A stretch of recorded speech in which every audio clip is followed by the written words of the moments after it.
What's up, family? How are you guys? We're getting started in just a minute. I'm over here just sharing really quickly the broadcast on some of my other pages, and I just want to share it really quickly on one of the groups. How is everybody doing this morning? This afternoon? I pray that everybody is doing well today. Let me see who is on. God bless you, Marie. God bless you, family. If you would just say hello, let me know you're in here. I can't always see everybody who's logging on in the room, but like I said, I am so excited for today's video. As you guys can see by the topic, it is definitely going to be a good one, because we are not supposed to be feeling down, right? God bless you, Jessica. God bless you, Marie. God bless you, Nicole. God bless you, Blanca. God bless you, ladies. Miss Anetta, Pastor Anetta. God bless you guys, Marie. We're not supposed to be feeling lonely in this walk, and we're not supposed to be battling with friendships, but sometimes in this walk we are really going to battle with friendships, and this is something that the Lord was really weighing on my heart. Now, I gotta be honest with you guys, I am so busy. I almost wasn't gonna make the video today, but I had to shake off that tired spirit, because there's just so much going on. I thank you guys too, all of you guys that have been writing messages about my husband's car accident. Like you guys already know, the enemy is a liar. We have been celebrating and going through a lot of promotions, and he got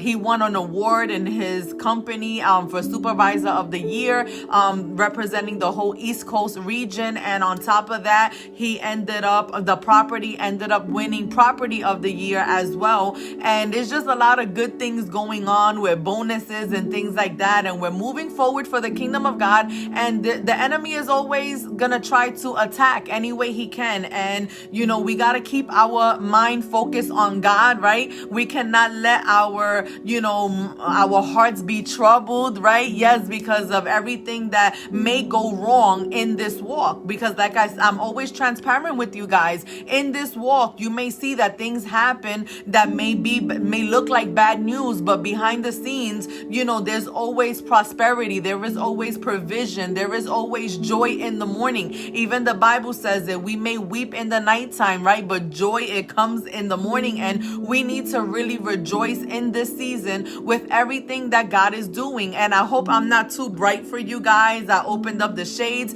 in here a little bit this morning, but I want to help you guys overcome loneliness, and I want to help you guys build friendships that really fit your lifestyle and fit who you really are. And it's important for us to understand that all women were created differently. And I know it may be catty. It's not a good thing to feel, the cattiness within friendships, but I got to be honest with you. When I was in the world before I came to Christ, I never liked hanging out with women. I'm going to be honest with you, because every time I was in the salon getting my hair done, and as you guys know, the Dominican salons, when they do the Dominican blowouts and stuff like that, and they be putting the rolos in your hair. I don't know how many of you guys have experienced that experience in New York, but for me, growing up in New York, every time I had to go to the hair salon and get my hair done, and it was on a weekly basis, I was in the salon. So every time I was in there, it was either I was getting my head pulled and yanked because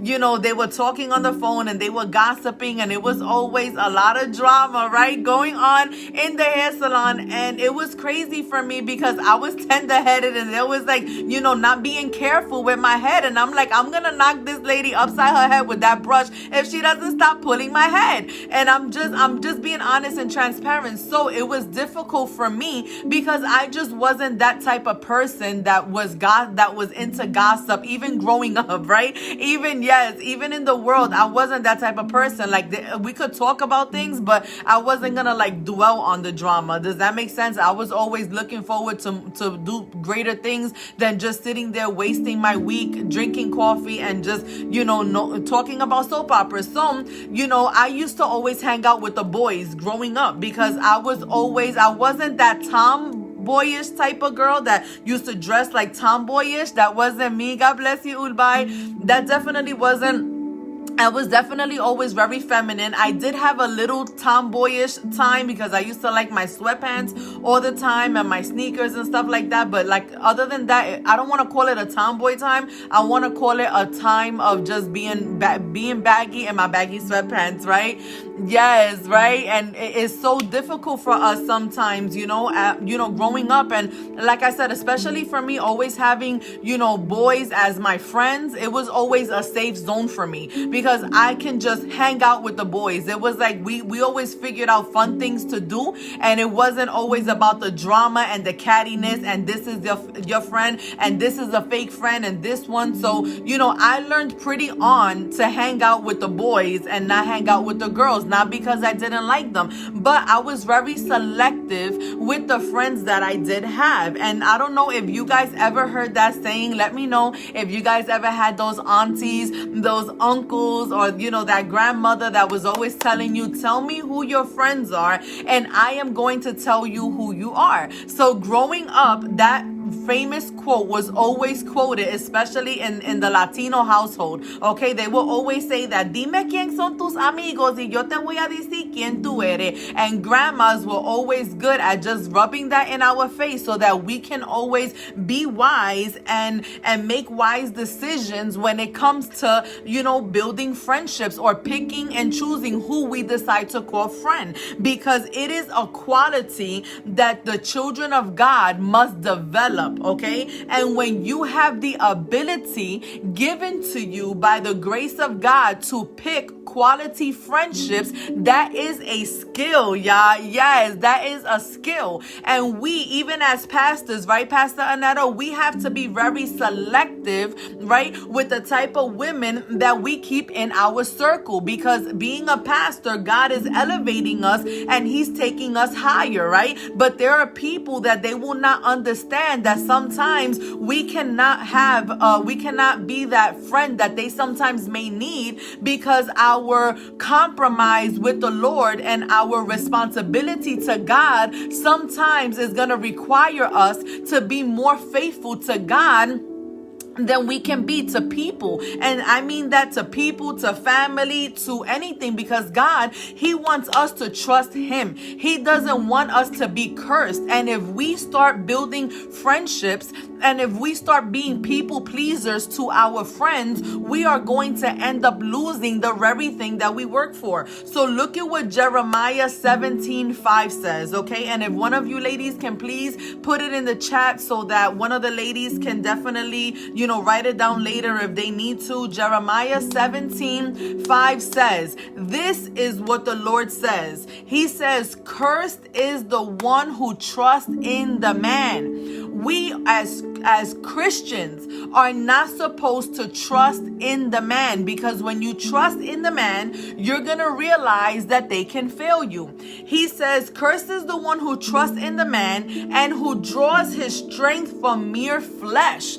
Anybody that is in flesh, like us, who has a flesh, they are human beings. They can fail us. So God doesn't want us to be walking around feeling lonely and not having friends, but he wants us to walk around placing all of our friendships before his feet. And I know that sometimes, yes, and I see, yes, they detach from you, yes, because that's how it is in this walk. If it's like that for us as pastors, imagine the sheep, because sometimes the pastors, we need friends, but the friends that we need are friends that are going to keep pushing us, to excellence, and pushing us to continue wearing the pastor's hat that we do as pastors' wives, or women who are called to be pastors with their husband, and they pastor together. And when I say that they pastor together, it means that the woman pastor shares the same amount of responsibility with her husband. One week he might preach, another week she might preach, but the husband is always the head.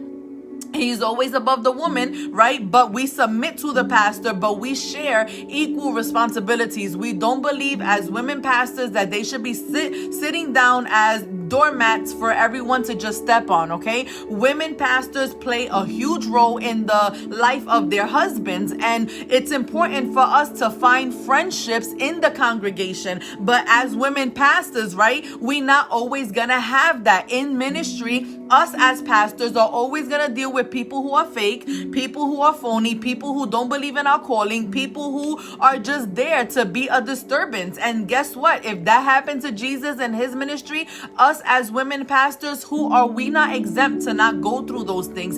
That's why when we do find certain people, right, that are a blessing in our lives, we thank the Lord for that, because those are called kingdom connections, that even though you may not speak to that person every day, right? God bless you, Gloria. Even though you may not see that person all the time, because it is a kingdom connection, your life may go in separate paths, but the love that you guys have for each other, the bond that you guys share, the respect that you guys have for each other will always keep you guys tight no matter what. Distance can't separate your friendship. Time cannot separate your friendship. Everybody goes through different things in different times, but it says the reason why God says cursed is the man who cursed is the one who trusts in the man and who draws his strength from mere flesh, and whose heart turns away from the Lord, because true friends are those that are not gonna turn your heart away from the Lord. And it's so important for us to understand that, because in this path that God has chosen for your life, and I'm gonna say that again, in this path that God has chosen for your life, you are going to meet people that are not going to understand this new journey that you have chosen to embark on. There are people that they're not going to embrace your faith. They are not going to embrace your challenges. They are not going to embrace things that are going on in the church. They are not going to embrace your issues with your family, your issues with your spirituality. They are not going to embrace you. And that is going to cause you to feel lonely. But God doesn't want you to sink like the Titanic because you cannot find friends that are not equally yoked with you. Because sometimes people hear that word and say, oh, you can't be equally yoked with the unbeliever, right? That has to do with relationships. When you get into a relationship, you want to find the person that is compatible with you, right? Yes, kingdom connections. Because if you don't find a partner because you chose to spend the rest of your life serving the Lord, and you want that godly man to be in your life, and you want him to be in your life, and you want him to be submitted, okay, to God. You want him to be a provider. You want him to be your lover. You want him to be romantic. You want him to be firm and be stern when it comes to the things of God. But you also want him to be a little bit lenient and flow with the Holy Spirit, so that you guys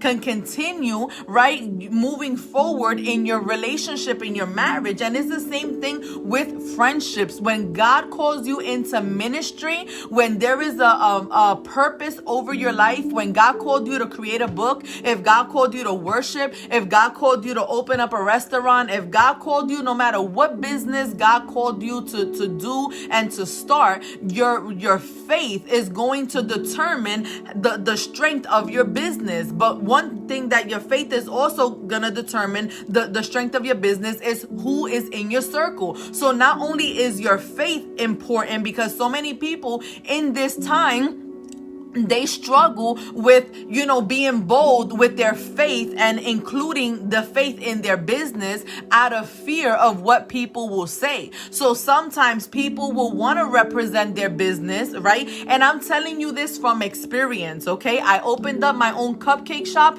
and it was hard because on the business card, it always said we love because God loved us first, right? So a lot of people would like it, but a lot of people would be turned off by it. But it didn't stop me, right? Because I was still able to move forward and prosper. But I did notice that when I would go and speak to people about the cupcake business and what it was and what it represented, a lot of people did not like the fact that our cupcake business was being used to sustain the church and to help us with finances. So a lot of people didn't feel comfortable with that.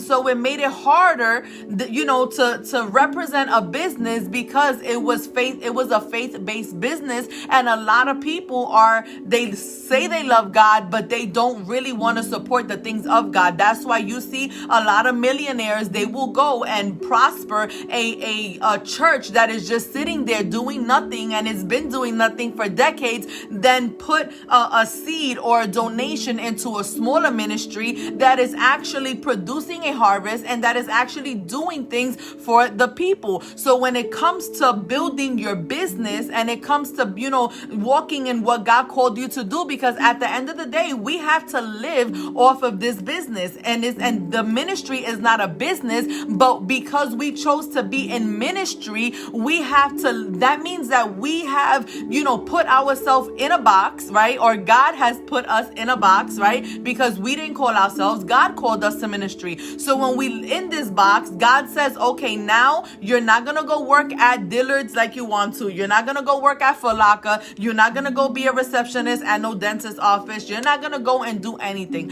I want you to preach the word of God. I want you to live by faith. I want you to just do what I need you to do. I need you to be available to create, like our ministry, for example. God wants me to be available full-time in ministry to be able to produce. So on our website, through the mentorship program, I am producing, right, a mentorship, a 12-month program, and I'm also doing the School of War and the School of Prayer, and I'm creating these workbooks. So what does that mean? That means that I do not have the luxury to go out there and work and maybe do the things that I might want to do. For example, I like fashion. I like worshiping, singing. I want to do this album. There are so many things that I like to do. I wanted to be a detective. If there were so many things that I can say, you know what, I want to do this and that. Or Boricua Mommy, as you guys know, so many people have told me, man, why don't you open up a food truck out here? You would do so good with that because you're only 35, and girl, you've been cooking for 20 years. You cook like better than my grandmother, and you only 35. And it's like the recipes, I just been working on them and bettering my skill cooking, and I would want to do that because that can bring in a good income. And those ideas are right there on the back burner, but I can't get to them because I'm so focused on what God wants me to do in this season. So I said to God, I said, you know what, in those moments when I was feeling lonely, in those moments where my friendships were all crumbling to the ground, in those moments where I was listening to the voice of God, and let me tell you, I'm a hustler. In the church, we have two facilities in the church, as you guys, I told you guys 1,000 times. We have two locations, okay? Two storefronts. They two separate entities, but they are one, okay? So when we had the church, when it was a big wall there that was separating the two, it wasn't easy because I was the cooker, what you call the cook, the baker in the back, baking everything, right? It was so hard to wake up early in the morning, and I'm a homeschool mom at that. I've been homeschooling my kids for like 13 years. So on top of that, baking, I had to do it all with my kids. On top of that, I had to make sure everything was clean. I had to make sure that everything looked good, and I had to do all the promotional things because in the beginning of a business, you don't have money to be marketing. You don't have those type of funds, especially when you have a church and the church, it wasn't, growing like that, and you have everybody who was coming in was only coming in because they needed something, and it was like the little bit that I was getting for the ministry was going into the hands of other people, and it felt like I was getting nothing back for it. So it made me feel like, man, I need a friend to go have a cup of coffee with. I need a friend to go eat something with. Like, I need a friend to talk to and let them know what I'm struggling with in my calling, in my ministry. And you know, it's really hard because when you a pastor, all the friends that may be around you, they're gonna like you only when they're in trouble and they're going through something. And that's the hat of a pastor. Sometimes people want to call you just to vent off. They don't want to be there for you when you need them. That's why as a pastor, you will learn that there is no friend like Jesus, because when a friend don't got time for you, because you will see as pastors, people that you call your spiritual daughters, sometimes they not gonna, you know, it's like the children nowadays when they hear their mom going through something. Oh, mom, I don't got time. You know, I gotta go. My friends are waiting for me. Tell me later, right? So sometimes a lot of the parents, right, they keep things in, and it's like the pastors as well. A lot of things that we go through, we keep it in. But soon in our walk, a lot of pastors, hopefully they develop it sooner than others, right? We learn to understand what the scripture says. So God is not telling us, you know what, I don't want you to have no friends because you're a pastor and you can't have none. No, he's gonna allow you to have friends when you start to put him first. And a lot of times our friendships will crumble. Amen. Hallelujah. They will crumble to the ground because we are not asking God to connect our friendships with his kingdom, because the people that we really need to be connected to are the ones that have the resources, are the ones that have the ideas, are the ones that have the mentality, right? They the ones that have the strength to help you get to the next level. And God knows and God understands that sometimes the people that you want in your life are not the ones that he sees fit. They are not the ones that he is going to see as being convenient to be your friendship in that time. And I'm telling you this from experience, because I have had to deal with so many people, different type of friendships in my life, right? Have you guys ever gone through that? Because in this journey that God has called me to pastor and to create courses and to do all of these beautiful, amazing things in this time and in this season, I've had so many different, and we need to pray and ask the Lord, say, God, bring friends that are going to be kingdom connected friendships. Bring those type of people in my life that are going to push me and not only drain me, because you got to understand, just because people coming to you because they need counseling from you, just because they coming to you because they need you, it does not mean that they are your friend. They just may be in need. A lot of people came to Jesus and they weren't really in it because they wanted Jesus as Lord and Savior. They just wanted him to, Jesus, I can't walk right now. Can you help me? Like, people just came looking for what they needed. Jesus, I got leprosy. I heard you can heal. Can you heal me? Like, people that were blind, people that were, you know, full of demons, they came to Jesus because they had a necessity. And when God gives you a ministry, you have to be willing to separate, right, what you personally feel from your ministry, because one thing is who God is calling you to be, right, and what God needs you to do in his ministry, and another thing is what you need as a person, because the way you are, like the Janice that I am, that is Pastora, Pastor Janice Batista, that is one person that represents the kingdom of God. But who I am as just Janice, a regular human being, a regular woman of God, a regular servant of God, what I need is different from what God is asking of me. So sometimes I may feel lonely as well. And that's the beautiful thing about the kingdom of God. When we look at the Bible, when we look at the scriptures, we see a lot of the disciples, a lot of men and women of God, that if you hear what they say, especially David in the book of Psalms or Jeremiah, you will think that, man, these men of God were crazy, because they were always lonely. Like, one day they were just like sad, like, God, I don't have nobody.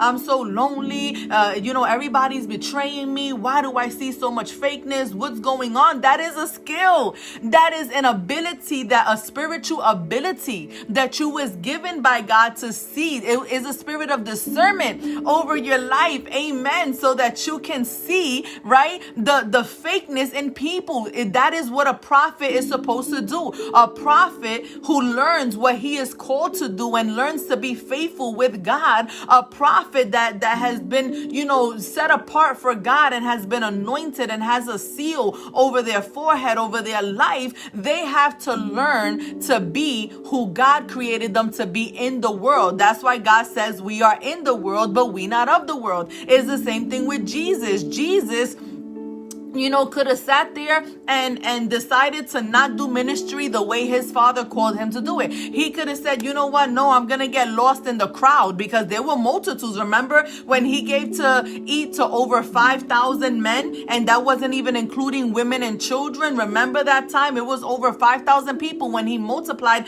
the bread and the fish. So there was people around him, multitudes of people. I'm pretty sure, right, when he went to that secluded place, after doing the miracles and after being amongst thousands of people, right? I'm pretty sure his discernment that came from the Father. Can you imagine how Jesus must have felt walking through the multitudes, walking through all those crowds? You don't think that he felt lonely when people wanted to follow him? And what was it that Jesus said to them? With the one that wanted to follow him, he was like, why do you want to follow me? You don't want to follow me. It may look from the outside that you want to follow me because you see that the 5,000 or over 5,000 plus people are here following me. You see me doing the miracles, but if you really knew that everybody was coming to me just to get what they wanted from me, and then they would bounce and then they would disappear. That's why Jesus said to him, the Son of Man doesn't even have a place to rest his head. And even as disciples, the word and the scriptures teach us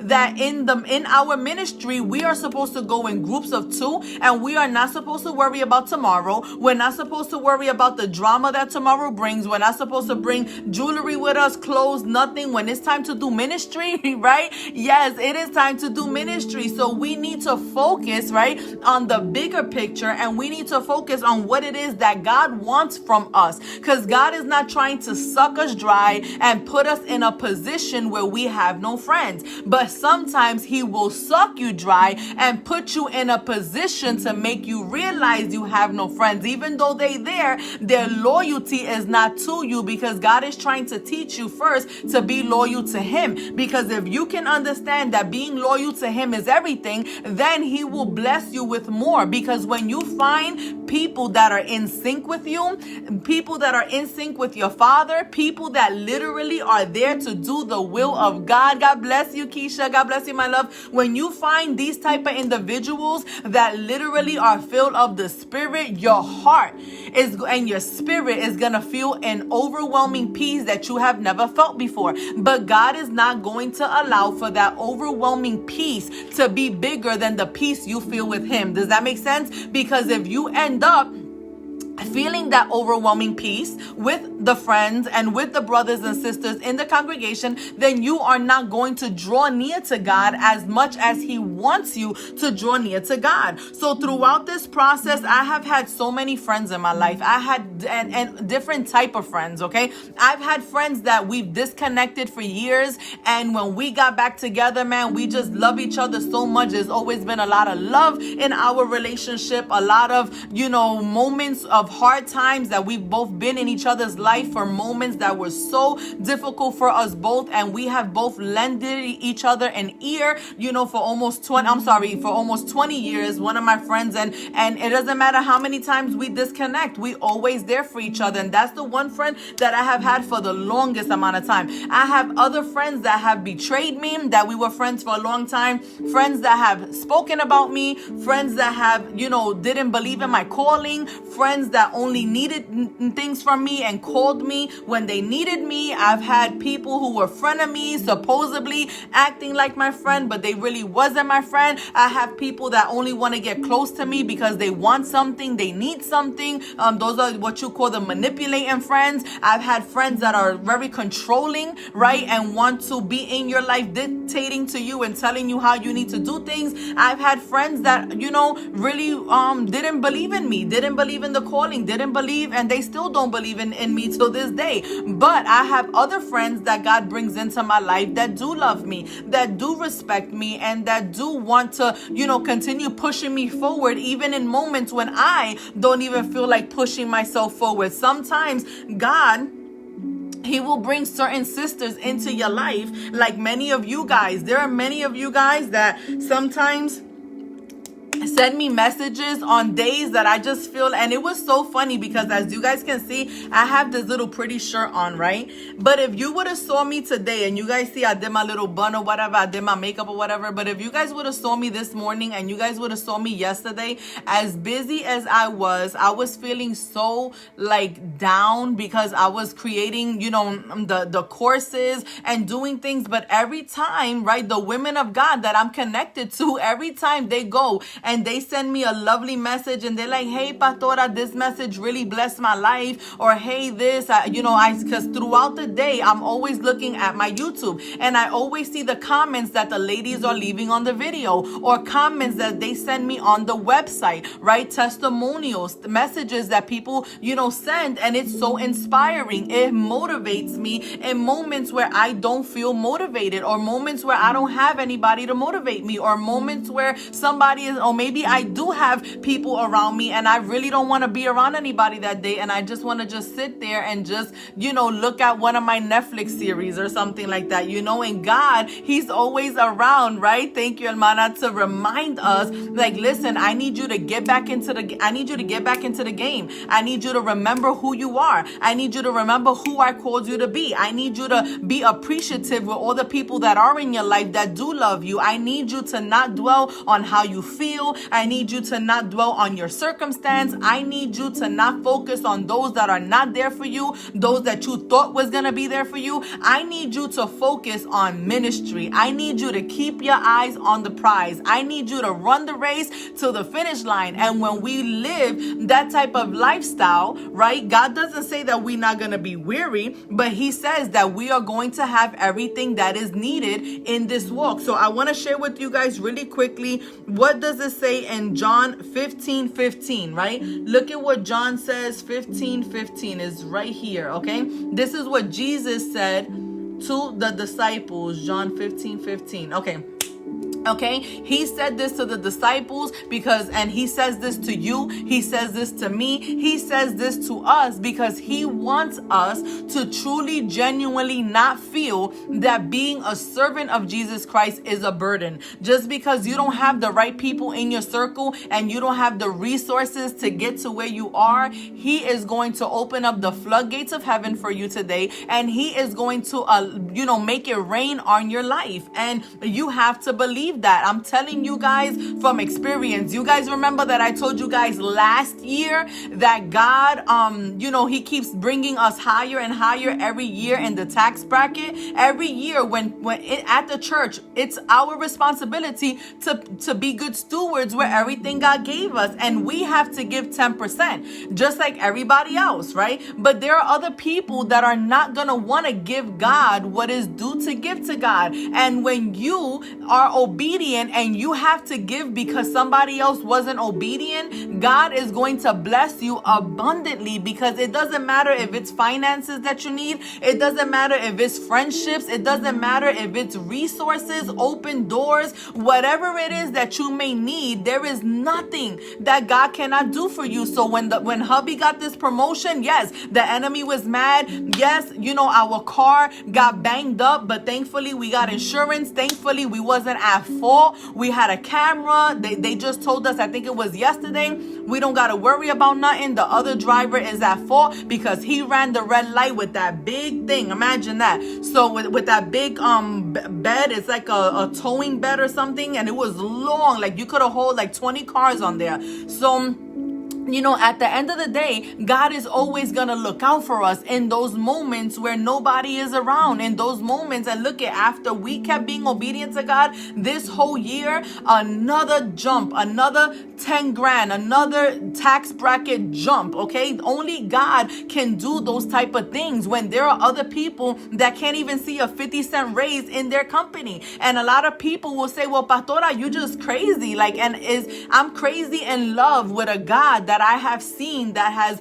had my back so many times. He is a true friend. And a lot of people may not realize that God is a true friend because they don't know him as a living God. But the God that I know, he is a living God. He has showed me what it is to be with Allah, and he has shown me how to be faithful when it was when I had nothing. Okay, when I only had literally one loaf and I didn't even know how to multiply that loaf to make it 2 loaves. And there were moments where I had to just eat peanut butter and jelly. A lot of people see the good foods that I post, but there were moments where we didn't even have for a slice of pizza because we had to pay the bills at the church. But people, they see the story, they see the glory, but they don't see the story. They don't see things that the sacrifices that we had to take to get to where we are. And a lot of people, they'll just see it like, oh, it's easy for me to do that. And they'll be like, oh, I can do that too. And people will let themselves be led by their own understanding. And God always says, don't let yourself be led by your own understanding. Let yourself be led by me. And the people that I put in your life are going to be the ones that you really need. So look at what John 15:15 says.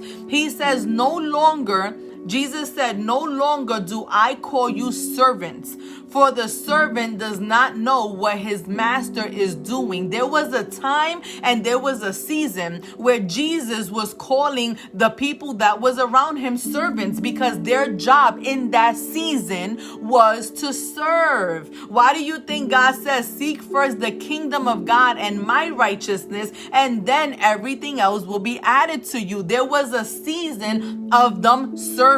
And once they served and once they proved themselves to be worthy, Jesus says, no longer am I going to call you, a servant, because the servant does not know what the master is doing, because the master moves with discretion. The master moves and he is like a mastermind. Because he's the master, he's the mastermind. So when you see him making moves, a lot of people, when you see them making money moves, business moves, when they make those moves, you see them prospering. You see them and you watch them from a distance and you give them that respect, because you be like, you know what? I see you. I see you dropping that album. I see you creating that book. I see you starting that new business. I see you opening that new website. I see everything that you're trying to do, and I see you trying to build for the kingdom of God. So when a person is doing what they got to do, going to the hospital to visit the sick person, going to the street and pass out flyers so that somebody can be and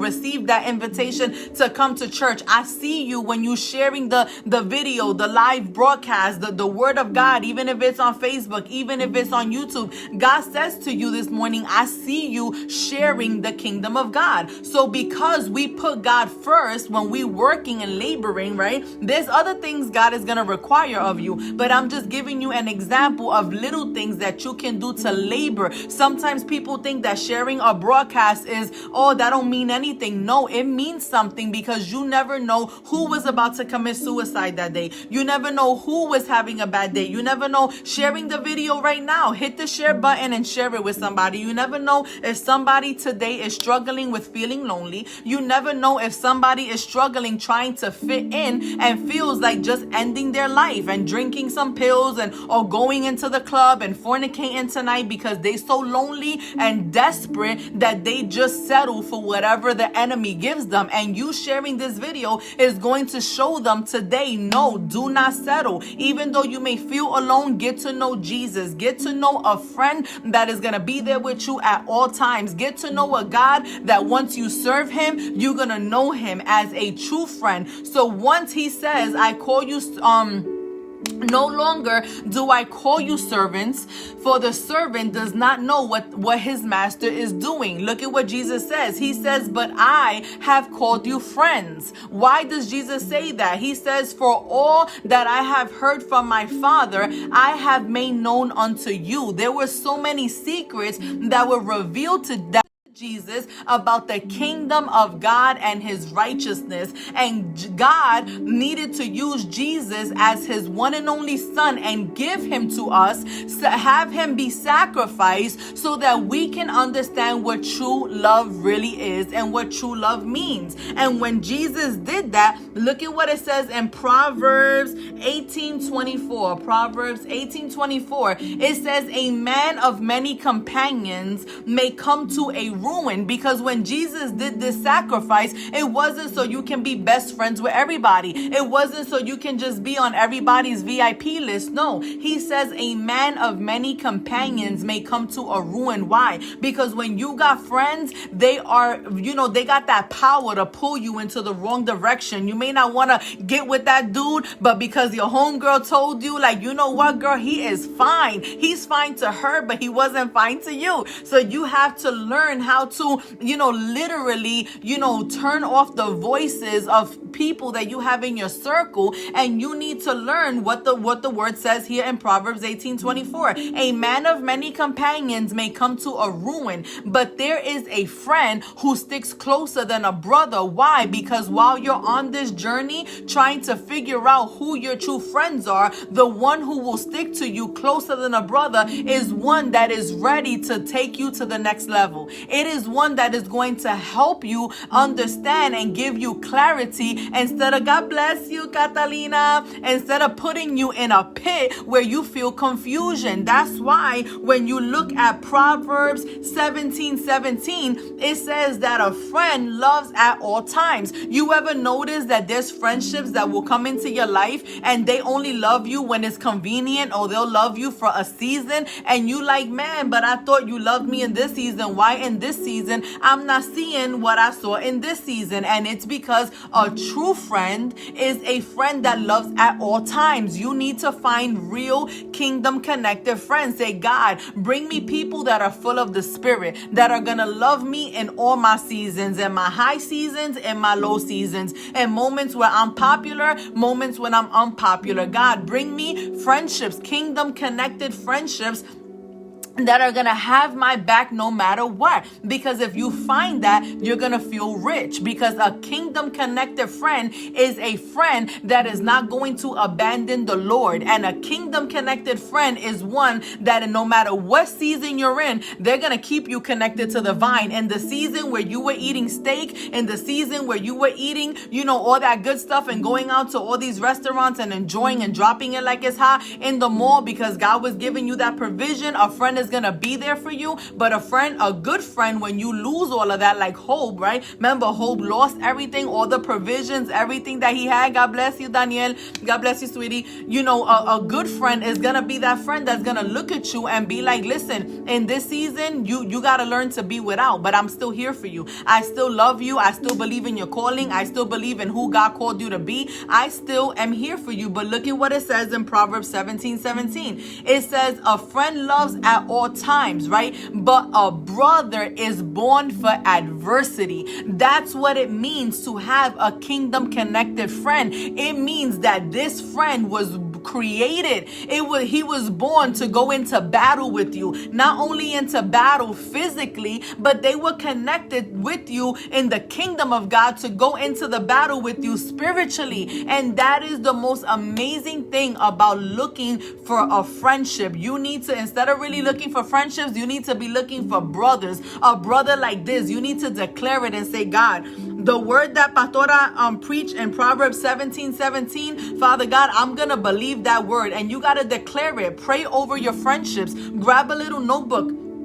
And God bless you, Chris. Grab a little notebook and everything that you're going through with all your friends, write their names down, and you're gonna see when you surrounded by people who are selfish, people who are just in it, only connected with people for what's beneficial for them. I remember I was talking to another sister of mine the other day, and she's going to medical school, and it was so crazy how she was telling me, you know what, I'm in medical school and I'm dealing with all these fake people. They just fake and phony, and it's just like, I don't want to be mean to them, I don't want to be rude to them. And I was like, listen, let me tell you something, homegirl. I was like, you in medical school. I was like, girl, you have already achieved so much success. Do you know how many the thousands of people that try to get into medical school and they can't even get into medical school? I was like, girl, you are it. I was like, if they don't see who you are and who God created you to be, I was like, girl, forget about them. I was like, you gotta pray to Jesus, because I helped her come to the kingdom of God, and knowing I presented salvation to her. So because I was able to present salvation to her while she's in medical school, I firmly believe that she is one of those people that God is going to fill with his spirit. And when she goes into different hospitals, whether it's in London, India, the USA, wherever God takes her, I know, right, that the Lord is going to use her for mighty things. But before he can do that, he has to help her overcome, right, the challenges of feeling lonely. He has to help her overcome the challenges and getting to know the hearts of people. You see how she's able to see, right? God bless you, hermano. You see how she's able to see, wow, these people are all selfish. These people are only in it because when sometimes you're at the top and you're in a medical school, or you graduated and you already became a doctor, you're gonna see so many people who walk around like with their heads held so high like a giraffe, right? Walking around like their stuff don't stink, walking around like, I made it and I'm always up here and everybody else is beneath me, right? What is that? That is arrogance. That is pride. And those type of individuals are lonely individuals, because yes, they made it to the top, but they lonely. They don't have a real friend. And that's why many people who are at the top, we see, I forgot who it was, my son told me, mommy, the owner of such and such, he killed himself, something because of coronavirus. And I was like, what? He was like, yeah, mommy, they said that he killed himself on the news. I was like, oh my God, people who have everything, billionaires. It was so sad that he was such a billionaire that he didn't have a friend to be like, listen, how are you? How you doing? You see, because people that get in contact with a billionaire, they say to themselves, you know what? They don't even look at you like you human no more. They say, you know what? I'm never gonna have an opportunity like this. This is my only chance to ask him for something. So let me go and ask him for something. And it comes a point in time, right, when we no longer become human. And because we don't depend on God,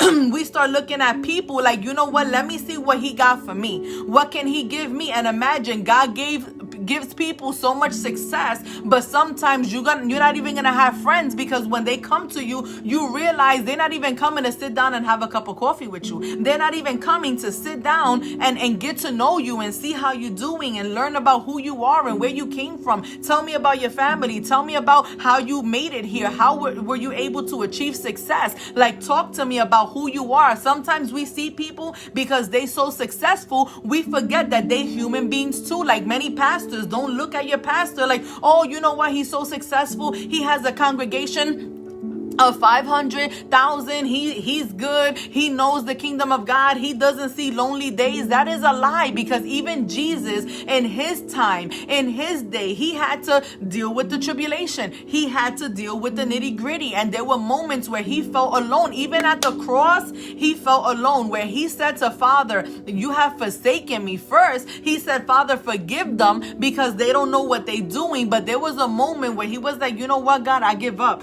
I just commend my spirit to you, because I know that commending my spirit to you is going to end all of my pain. It's going to end all of my suffering. So when we see pastors that walk around with the spiritual cape, right? Yes, billionaire committed suicide. I don't know if that was him. What was his company? I gotta ask my son, and I'll try to text it on there. I forgot who it was that he said, yes, money and material things, yes, they do not create happiness. And we have to learn to find happiness with the people that are looking for God, people who are in ministry. And just because you bump heads with somebody who's in ministry and is doing it bigger than you, and just because you thought they was humble and then you realize, yes, Texas Roadhouse, yes, because we love going to Texas Roadhouse. My son told me, he was like, Mommy, the owner of the Texas Roadhouse, he committed suicide. And I'm like, what? Somebody who had such a tremendous company. And I was looking at Texas Roadhouse. Texas Roadhouse is different than Chili's, is different than Applebee's, is different than Hooters, is different than, Golden Corral. And I love their menu. I love the environment. I love how they do things. But when you're at the top, there are always going to be people who are hating on you, envious of you. Imagine, he probably had no friends, okay, and had all these thousands of chains all over the place and nobody to share his success, because people who are Christians, who are so into themselves, and God, I need friends, and God, I don't believe that you called me to do this. Can you imagine the people in his city? Can you imagine the people that he had around him in that city that God called to go and do something and open up a book or open up a church or whatever, and they were not there to do what God called them to do? And because of that, a soul was wasted into eternity and died, and just the enemy just took control of the situation. He felt like, you know what, I don't want to live anymore. This sickness, there is nothing, no medicine, nothing. He felt like it was it for him. And I don't know what he must have been feeling in his final moments, but one thing that I can say to you guys is that no matter what you're going through in this season, and no matter what type of persons you come in contact with, like I said earlier, even if you find somebody in ministry that you think is humble, that you think that they know the word, and I'm telling you, because I needed a mentor. I'm here to mentor you guys, right? Through my mentorship program on our website. But there are other people that I needed also to mentor me. I needed other people to be there for me, but guess what? They weren't there for me. And God showed me that who I thought they were through YouTube, who I thought they were, because they had many, open doors for them, the sincerity that I thought that they were walking with, the humble heart that I thought that they had, the Spirit of God.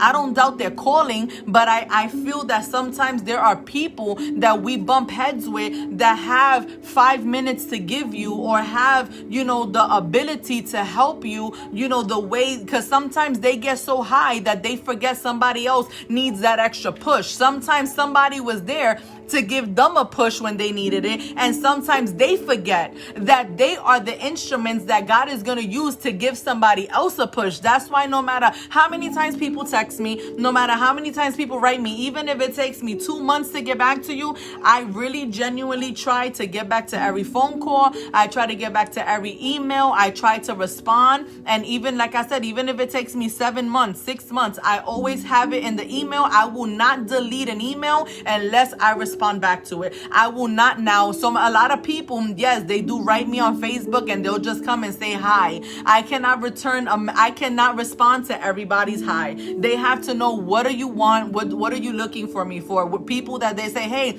how are you? I ran across your video on YouTube. I'm going through this situation. I would like to know if you can help me, if you can call me, if you can speak to me, because I'm going through this. So if somebody's trying to reach me and you send me just a hi, I don't return highs, because you need to be specific. What do you want? What can I help you with? And that way I know that when I give you the time, I know what it's about. I know what I can do to help you. Does that make sense? So yes, I love you guys too. And we gotta remember, like I said, God is gonna be the one that's gonna help you and push you when the people that you needed the most to push you, your friends, your family members, when they weren't there to get you to that next season, trust and believe that God is always gonna be there for you to give you that extra push. Yes, unfortunately, there are so many people who just see dollar signs instead of humans. You are absolutely right. But when you serve God, you don't have to worry about nothing. Like I said, even when it comes to giving, I don't have to stress people at all to give. People give on Thursdays. We have faithful people that give to our ministry every single week because they see what we're doing in Ecuador. They see what we're doing with Venezuela. We have people that see what we're trying to do in the church through our website, and people commit weekly, faithfully, and they say, you know what? And I can't make them believe in our ministry. Who am I to make them believe in our ministry? Nobody. But God, He shows them, look, this is the ministry. This is the calling that they have upon their life. You may not have a church home, but God puts it in their heart and says, you know what? For this season, this is going to be the ministry where I sow faithfully every 2 weeks, every week, every month, however they decide to do so. So you don't have to be strenuous, right? On people, you don't have to